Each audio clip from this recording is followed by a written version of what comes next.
Modernizing Voting.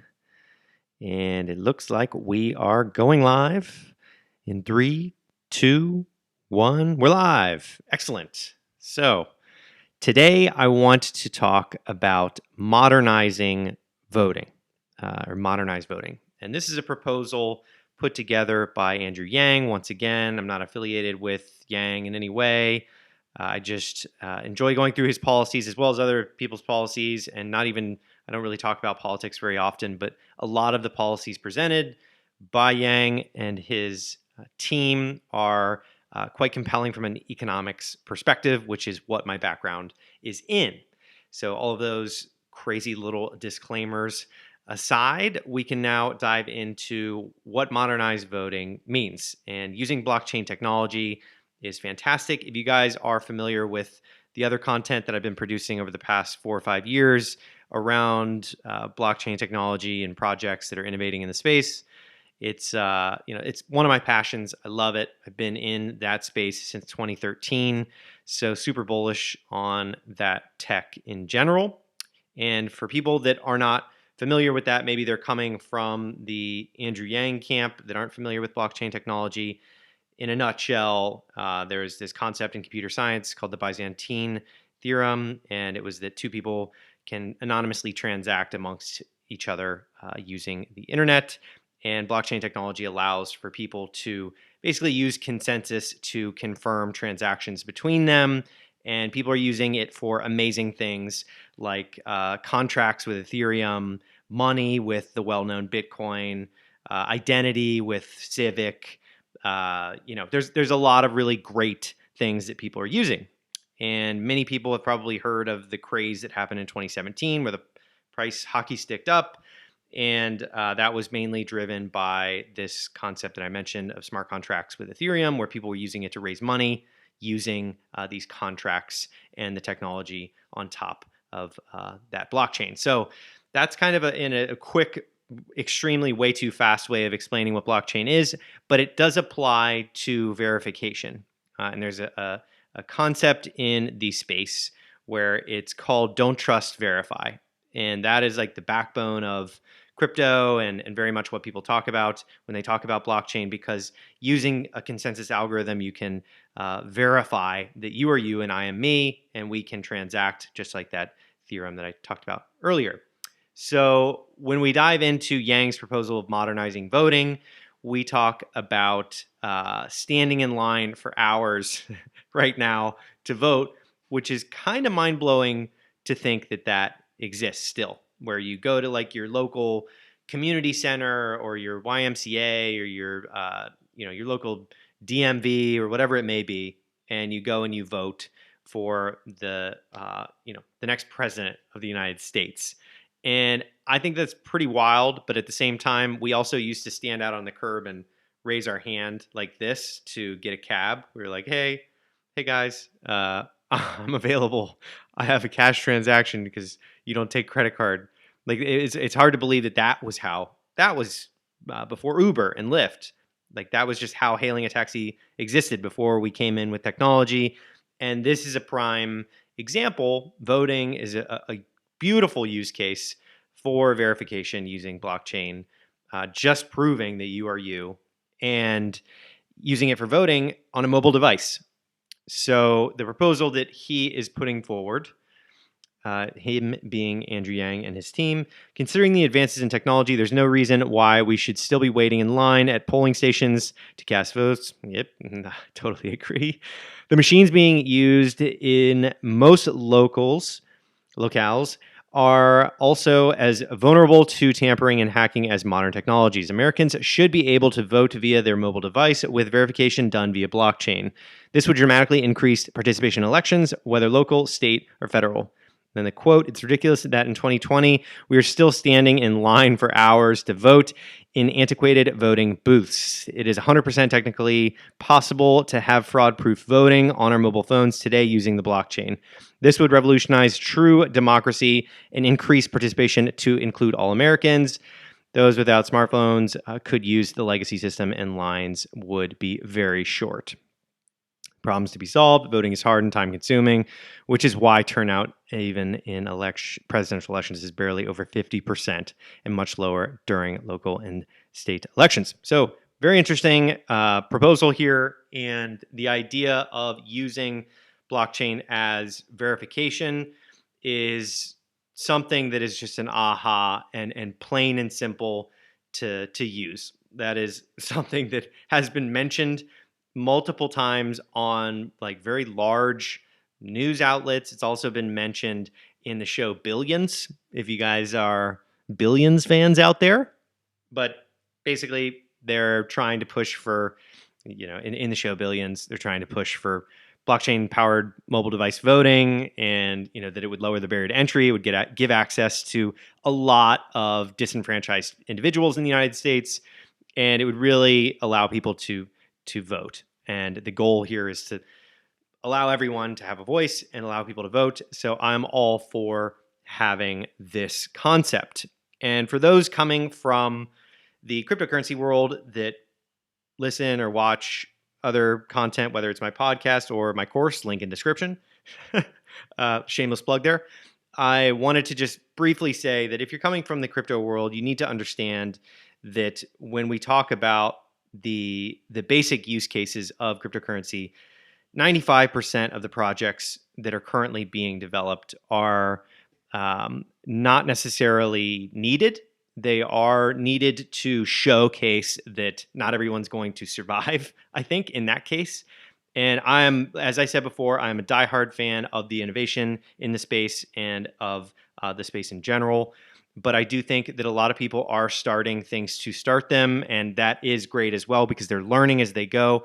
But when it comes to financial instruments and people investing money, and without laws, without retail laws around non-accredited investors and accredited investors, which if you've seen on this channel multiple times, don't agree with those laws necessarily. I believe that everyone should have access equally to all the investment vehicles out there, just because it's just not fair that I won't go on too far of a rant, but basically non-accredited investors are people that make below $250,000 as a household or don't have, I believe, liquid million in the bank or net worth of $1 million. And basically you're restricted from investing in certain assets, usually high yield assets. And yet as a non-accredited investor, you can go and dump your life savings on red or black at Vegas and buy as many lottery tickets as you want. So that's a massive disconnect. It's structured as protection, but in reality, the odds are stacked against you on all of the instruments that non-accredited have access to, or many. I'll say the majority / many of them are not equal as the accredited investor access. So, with that being said, that was a little bit of a root off of crypto people coming in to this voting space. A lot of people need to emphasize the idea around positive use cases and something that will reach mass adoption. And when you look at something like this, where you're looking at an actual legit use case, there's no currency, there's no token on top of the blockchain. There could be, I don't know how they're going to develop it. They could be using something like Ethereum smart contracts to use verification. But I do strongly believe that a lot of the projects out there are not going to do anything. They're not going to survive. A lot of people are going to lose money. That's just how it goes. There are legit projects out there. I talk to them every week, many of them multiple times a day, and just to get a pulse on how things are going, how developments are moving along. So I'm on both sides here of the equation of innovation. And many people are saying that if we do allow blockchain technology for voting, which Andrew Yang and his team are suggesting here in this policy, we will further access and also reduce the amount of wait time for the people that do not have access to something like a mobile phone. And I think that that's brilliant. I think that it's a good idea, just mobile in general. I think that verification using blockchain is unhackable in a way where you would need, similar to the Bitcoin network, for example, is over $200 billion. And if somebody wants to attack that, good luck. It's been around for 10 years and it is unhackable because it just is massively powerful, run by millions of people across the world. So when you deal with a network like that, a tried and true network, and you have the smartest people in the entire world working in a space, I believe that they can definitely solve something like a virtually unhackable system that verifies that I am me and you are you, and we are voting for blank. So I am a firm believer in this. And there was one additional policy that I wanted to talk to you guys about. And let's scroll down. Data as a property right. That was the other one. So this one is also kind of in the same league as what I was talking about before with blockchain, where you are in control in many cases with, for example, a smart contract based on Ethereum. You are in full control of that. Like, you own that fully. There's no third party controlling it. You are your own bank in that scenario. You control your private keys, which means that you can unlock that those funds and that access to that technology. So this is in the same bucket as that, where data as a property right. So Yang and his team are very much leaning into this new technology of data being our right. It is used as a form of payment with companies like Facebook and LinkedIn and these big, mega giants like Google and stuff like that. So it is very much a concern for the future when people are paying with their data and that they don't actually have ownership over it. So let's go over this briefly. Each of us generates a significant amount of data each day during the normal course of our activities. Our phones and computers track our movement and actions, while our browsers and websites track our online activities. As we've seen, some of the largest tech companies can know more about us and our lives than our families and those closest to us. So on this thread, there is a really fascinating company out in Silicon Valley where I used to live, and it was called Brighterion. And I knew a couple people that worked there, and they were working with, MasterCard, and they got bought by MasterCard. And a lot of that type of learning is, if you look at that company is studying and researching and building artificial intelligence and recommendation engines and things like that. And they're bought by a credit card company. So we won't go down the credit card hole too much, but we will say that I just referred to us as we, or me as we. That was weird. But anyways, the credit card company is knowing what sites you've gone to, what you've bought. They know what they can market to you. They can sell that data or use that data with their vendors or partners, things like that, to effectively market to you. And they can track basically all of your buying patterns and project things that you're going to buy. I'm sure that there's a lot of relationships with Amazon that credit card companies are working on, and a lot of backdoor stuff going on there.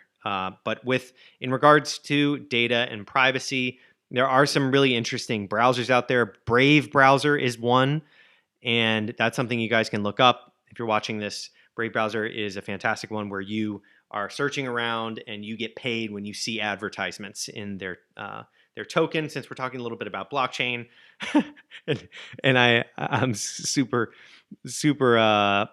immersed in that space, I think that it is a fantastic opportunity for people to own their own data.